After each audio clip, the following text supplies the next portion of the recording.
I've been attached with the feeling of now waking up with you by my side. Dahil kagabi nga guys, ay spotted nga itong ating Donnie at Bel Mariano na kung saan kasama nga nila ang Kyle Drea na ayon pa nga sa ilan ay nag-double date nga raw ito na talaga namang pinag-uusapan at umaani na ng maraming komento dahil nanood nga sila ng FIBA World Cup kagabi at narito pa nga guys ang video ng pagdating nila.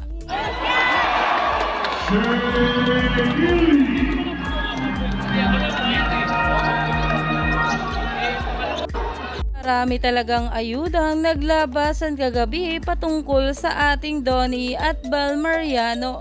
Lalo na nga ang larawan na ito na kung saan ay sabay-sabay ngang kumain itong Don Bel at Kyle Drea. Kaya naman marami ngang nagsasabi na nag-double date nga raw itong apat na talaga namang umaani na ng maraming komento at pinag-uusapan. Lalo na nga ang bawat larawan ng ating Donnie at Bel Mariano na meron nga sila raw sariling mundo kapag magkasama na talaga namang nagkakaintindihan talaga. Kaya stay tuned lang tayo for more updates sa ating couple na sila Donnie at Bel.